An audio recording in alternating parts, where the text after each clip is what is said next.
Eu duvido, porque o presidente Bolsonaro ele não vai partir para uma ruptura institucional, na minha visão, em circunstância nenhuma. Primeiro lugar, um autogolpe, como se denomina, para que faria isso se ele já ganhou o poder executivo pela via democrática, mais de Ele diz que não está 57 podendo, milhões de votos?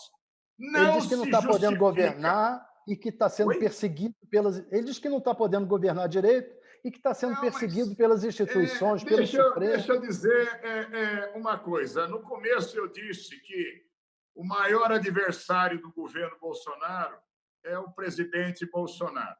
O presidente tem uma característica que o tornou famoso e um mito para a sociedade, né? Exatamente por ele estar permanentemente no confronto. Desde vereador do Rio de Janeiro, né, e passando por vários mandatos que você acompanhou no Congresso, ele está sempre numa situação conflagrada. Né? Ele tem sempre o inimigo da vez. E isso acabou encantando a população brasileira. No exercício da presidência, quando muita gente esperava que, pela liturgia do cargo, ele refreasse um pouco esse ânimo de confrontação ou até uma mania de perseguição, mas ele permaneceu no mesmo padrão. Então, em relação a isso, o presidente Bolsonaro ele não vai mudar, é do jeito dele e ele vai nisso. E ele tem essas formas de proceder e muitas vezes, quando ele sai de casa e diz: chega, porra! Eu tenho as armas da democracia na mão. Nunca mais vai acontecer isso. Sabe o que significa isso? Nada. Ah, Horas depois, ele já esqueceu disso. No retorno para a ala residencial, ele tenha já uma nova bandeira, um novo estímulo para os seus seguidores e já será uma nova retórica. Só que, nesse momento, fica se pensando, o segmento da sociedade, né, como ele disse ontem, está chegando a hora. Né? E aí eu vejo por redes sociais grupos de inativos das Forças Armadas dizendo é a hora de tirarmos o casquete, o capacete do armário. Eu tenho milhares de voluntários que estão prontos para se alinharem com o presidente.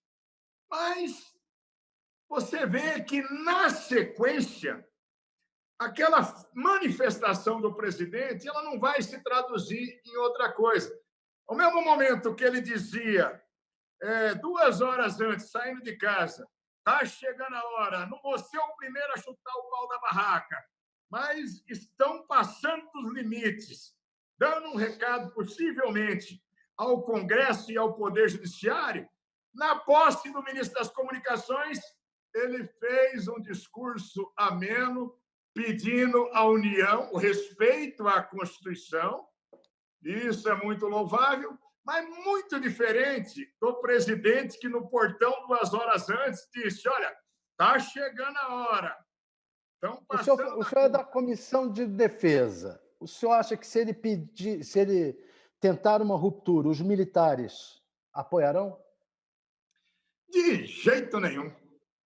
E isso é um recado que o povo brasileiro tem que ouvir, que o comando das Forças Armadas está dizendo o tempo todo, e para todos os segmentos da sociedade. E o presidente sabe muito bem disso. Não adianta o meu amigo e o professor Esgândara, que eu tenho um carinho danado e um dos melhores operadores do direito no país, dar uma interpretação, por exemplo, do artigo 142. É a interpretação dele. As Forças Armadas têm um papel claro, definido, profissional. Eu sou da Comissão de Defesa Nacional e Relações Exteriores. Converso o tempo todo com os militares das Forças Armadas de todos os níveis e posso assegurar, não há o menor risco de ruptura institucional.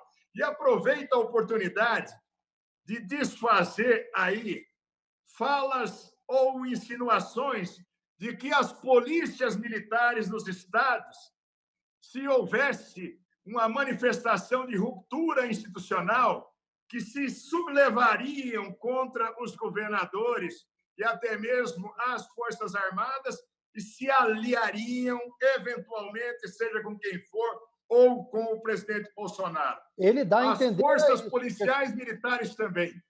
Totalmente impossível uma bravata dessa natureza.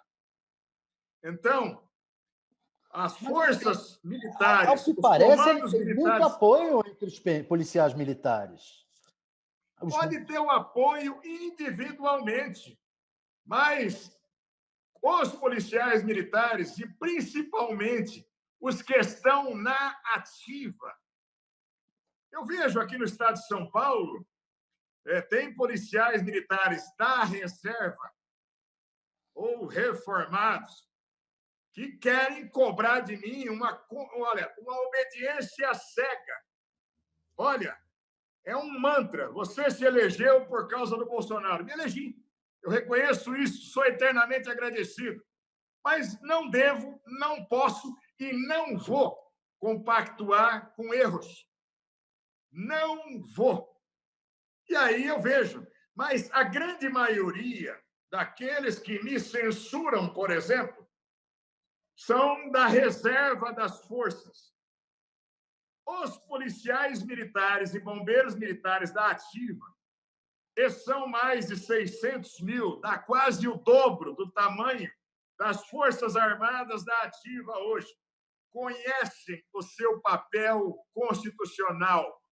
Não tem a menor probabilidade, a menor, de que possam se insurgir, numa ruptura institucional, num golpe, nada disso. Thales, eu afirmo para você, quem quer que seja o presidente, qualquer grupo de apoiadores, sejam políticos de partidos, o Congresso Nacional ou o Judiciário, se tentar afrontar a Constituição, que nós somos escravos e nós obedecemos à Constituição. Operacionalmente, as Forças Armadas, o comandante em chefe das Forças Armadas, pela Constituição, é o presidente da República, mas as Forças Armadas, elas têm o seu papel ali, bem delineado na Constituição, e não um atendimento a pessoas ou a grupo de pessoas. Muito bem alicerçado isso.